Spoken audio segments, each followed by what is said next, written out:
I never thought a passing comment about office maintenance would change everything. It was a Thursday night. Laura was chopping vegetables while I told her about my day. Nothing unusual, just a rundown of meetings, a client call, and a reminder that the security technician finally fixed the broken cameras at the office. She paused barely. The knife stilled for half a second.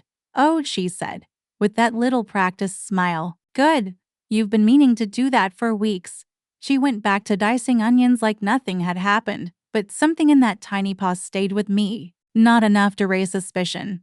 Not enough to justify anything. Just enough to feel a wrinkle in the fabric of our life. I brushed it off. We'd been married 9 years. Long enough to know people have off moments. Maybe she was just distracted. Maybe I imagined the pause. Laura was always calm, always elegant in a way that made life feel manageable. No drama, no outbursts. She worked in real estate, part-time, said she liked the flexibility. We had our routines, Saturday pancakes, Sunday walks with our dog Cooper, late-night reruns of old sitcoms. We never had kids, something we quietly accepted without needing to discuss. Our home in Akron was quiet, with a fenced backyard and wind chimes on the porch. Some nights we'd sit outside in silence and feel proud of the peace we'd built.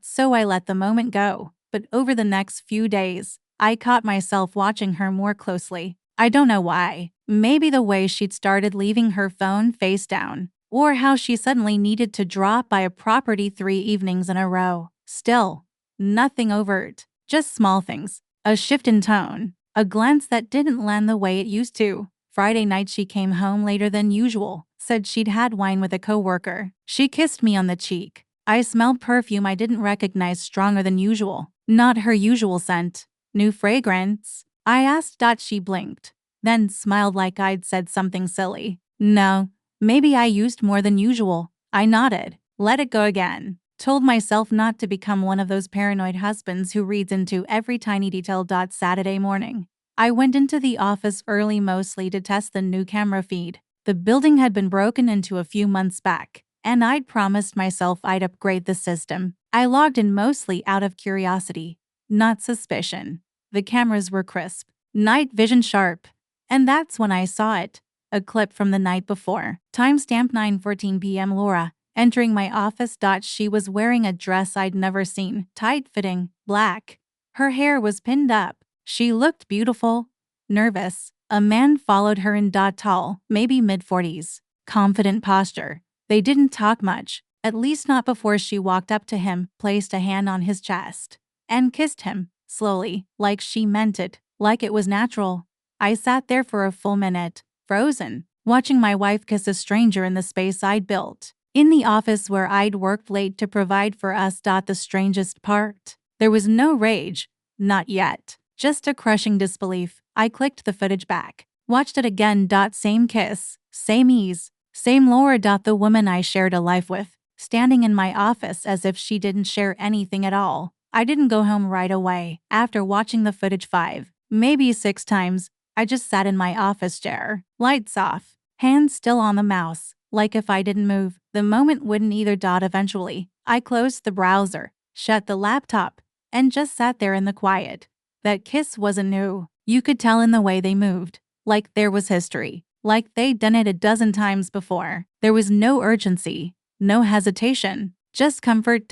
And that realization, it cracked something in me that I couldn't name. I didn't ask her about it. That night, when I finally came home, she was already asleep, or pretending to be. I stood in the doorway of our bedroom for a while, watching her back rise and fall, calm and bothered.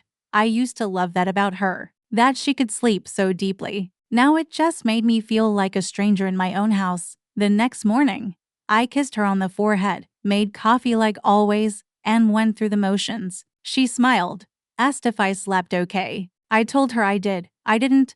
All day, I couldn't stop thinking about the way she looked at him. The tiny, hidden smile on her face. The way her hand touched his arm. Familiar. Easy. How many times had she done this? Was he the only one? How long had I been loving someone who was giving herself away to someone else? I started checking the camera feeds every day after that. Quietly, methodically, like a detective I hadn't meant to become.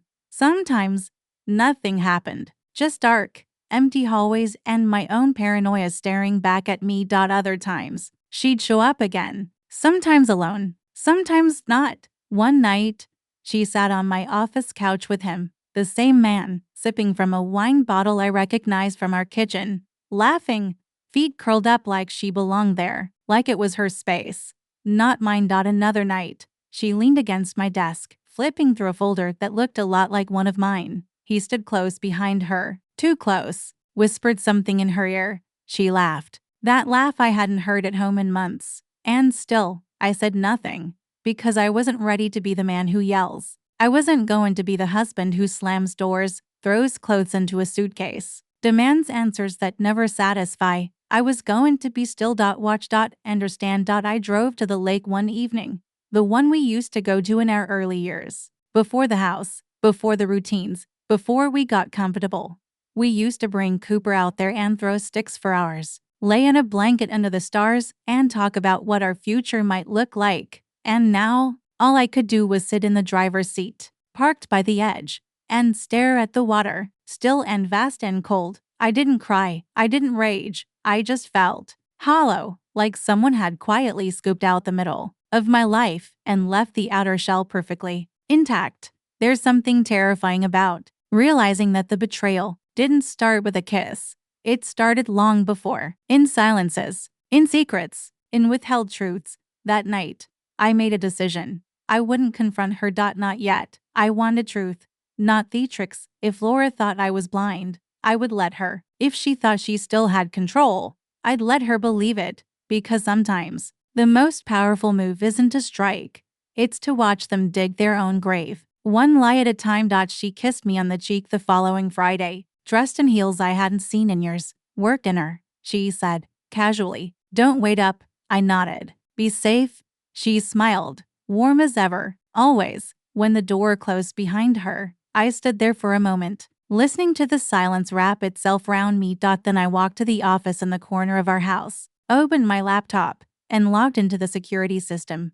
She wasn't at her office. At 7:42 p.m., she appeared on the feed from mine. Again. Same man, same smile. She wasn't hiding anymore, not even pretending to check paperwork or fake a phone call. She was leaning into him like gravity itself was telling the truth I hadn't wanted to accept. He touched her face. She laughed. That same breathy, intimate laugh that used to be mine, used to belong to the man she promised forever. I closed the laptop. No more footage. No more proof. I didn't need more pain. I needed freedom. I packed a bag. Just the essentials. Clothes for a week. My laptop. A few files from work. And Cooper's leash. The house was still when I left. I didn't slam the door. I didn't leave with fury. Only a single folded note, left on the kitchen counter where she'd find it. It didn't accuse her. It didn't beg her to explain. It simply said, there are cameras. You walked past them every time. I checked into a motel outside town. Simple, quiet, pet-friendly. The woman at the front desk gave Cooper a biscuit and asked if I needed the room for just a few nights or longer, maybe longer. I said. And that was it. No fireworks, no fights, just the quiet end of something that had already been dying for a while. She didn't call that night, or the next, but on the third day, I got an email, long, rambling, full of misplaced guilt and emotional gymnastics. She said she felt lonely, that she didn't think I cared anymore, that she'd made a mistake. I read it once, slowly. Then deleted it. There was nothing left to say. I didn't block her. I just stopped answering.